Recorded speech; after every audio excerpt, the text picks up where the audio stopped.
तो सबसे पहले स्क्रू गेज का बनावट देख लीजिए। चलिए अब बात करते हैं इस पर हम।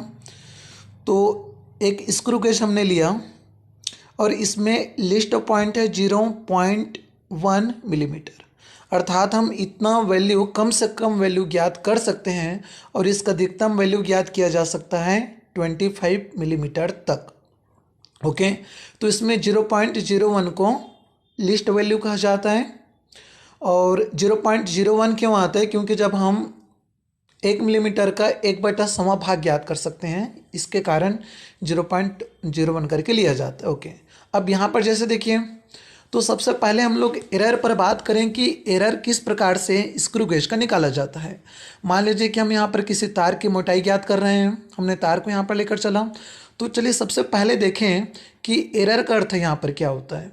तो यदि सर्कुलर स्केल और मेन स्केल का जो बेस लाइन है वह एक ही सीध में हो, तो उस स्थिति में कहा जा सकता है कि इनमें किन्हीं भी प्रकार का एरर नहीं है।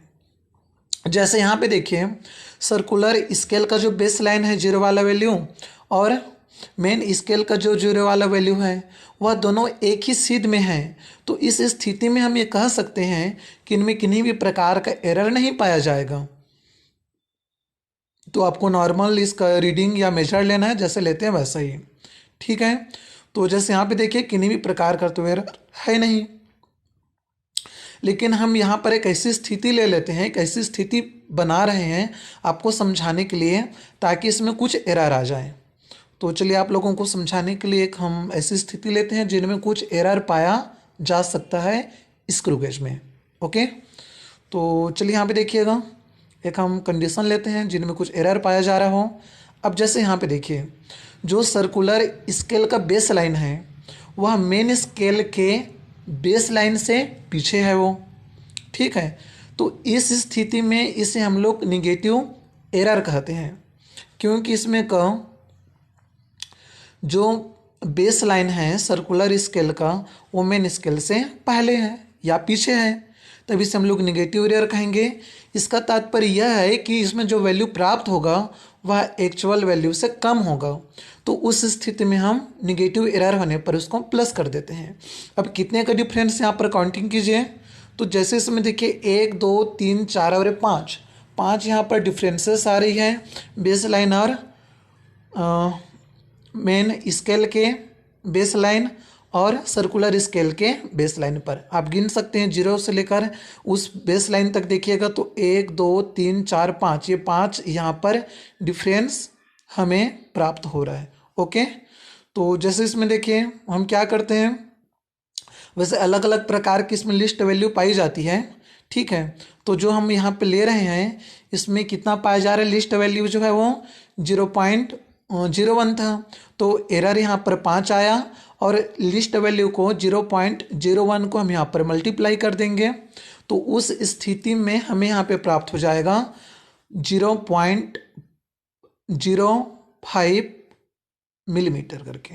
ओके, तो ये तो हमने एरर निकाल लिया इसमें। अब हम किन्हीं एक पिंड वगैरह को लेते हैं, कोई तार वगैरह लें जिसका मेजर निकालना हो। तो मान लीजिए कि हमें एक मेजर निकालना है और हमें कुछ इस प्रकार से यहाँ पर प्राप्त हो रहा है। ओके, तो चलिए देखिएगा, यहाँ पर अब हम 2 अलग अलग रीडिंग लेंगे। सबसे पहले हम लोग मेन स्केल का रीडिंग ले सकते हैं और उसके पश्चात सर्कुलर स्केल का भी रीडिंग लेंगे। तो जैसे यहाँ पे मेन स्केल का जब हम रीडिंग लें तो उसको देखिए कि यहाँ पर कितना वैल्यू प्राप्त हो रहा है।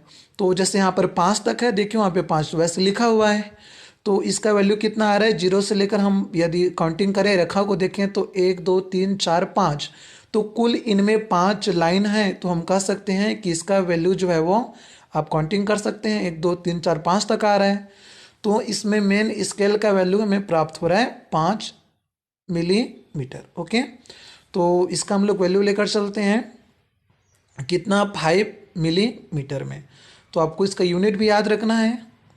अब चलिए बात करते हैं कि हम सर्कुलर स्केल का वैल्यू किस प्रकार से निकालेंगे।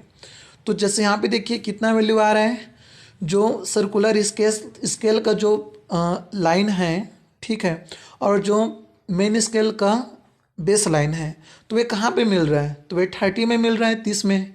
तो इसका वैल्यू कितना आ जाएगा अभी यहाँ पर, तो इसका वैल्यू आ जाएगा 30। तो चलिए इसका हम लोग वैल्यू लेकर यहाँ पे चलेंगे, क्योंकि दोनों एक ही सिद्ध में हैं, तो इसका वैल्यू हमें प्राप्त होगा 30।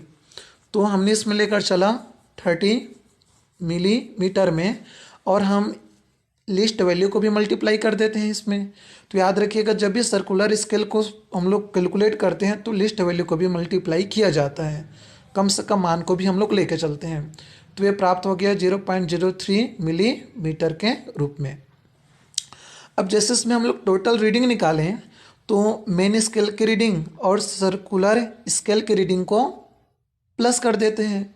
तो जब दोनों को प्लस करेंगे तो यहाँ पे हमें प्राप्त होगा 5.30 मिलीमीटर करके। ओके, तो इसको हमने यहाँ पे लिख दिया। अब यहाँ पर देखिएगा कि इसमें एरर कितना आ रहा था इसके पहले। तो यहाँ पर हमें एरर प्राप्त हो रहा था जो 5 है वो, इसके पहले हम वैसे देख ही चुके हैं कि जब निगेटिव एरर होता है, सर्कुलर स्केल का जो बेस लाइन होता है यदि वो पीछे हो तो उसे हम लोग निगेटिव एरर कहते हैं। और इस स्थिति में इसको भी हम यहाँ से प्लस कर देंगे निगेटिव एरर होने पर, याद रखिए, ठीक है। तो जब दोनों को प्लस करें तो क्या आएगा 5.30 और 0.05, तो ये आपका आ जाएगा 5.35 mm। ओके, तो हमें यहाँ पर इसका वैल्यू प्राप्त हो गया, देखिए, ठीक है। तो हमने यहाँ पर क्या किया, निगेटिव एरर होने की स्थिति में टोटल रीडिंग में एरर को हमने प्लस कर दिया, याद रखिएगा। और इसी की जगह पे यदि मान के चलें कि यह पॉजिटिव एरर होता तो घटाया जाता। तो इन्हीं दोनों चीज़ों को याद रखिएगा, निगेटिव एरर होने पर हम लोग प्लस करते हैं, लेकिन यदि यही पॉजिटिव एरर होता तो उस स्थिति में पॉजिटिव एरर होने पर हम उसको घटा लेते हैं। ओके, जैसे यहाँ पे देखिए, जो सर्कुलर स्केल का बेस लाइन है वो मेन स्केल के बेस लाइन से आगे की ओर है, तो हम कह सकते हैं कि यहाँ पर पॉजिटिव एरर पाया जाएगा। और पॉजिटिव एरर होने की स्थिति में हम जो टोटल रीडिंग आएगा उसमें एरर को घटा देंगे, तब हमें एक्चुअल वैल्यू प्राप्त हो जाएगा। तो पॉजिटिव एरर होने की स्थिति में जो एक्चुअल वैल्यू होता है वो कुछ अधिक हो जाता है, एक्चुअल वैल्यू से अधिक हो जाता है। इसलिए हम क्या करते हैं, टोटल रीडिंग में एरर को माइनस करते हैं। तो याद रखिएगा, निगेटिव एरर होने की स्थिति में प्लस करते हैं और पॉजिटिव एरर की स्थिति में उसको हम माइनस कर देते हैं, घटा लेते हैं।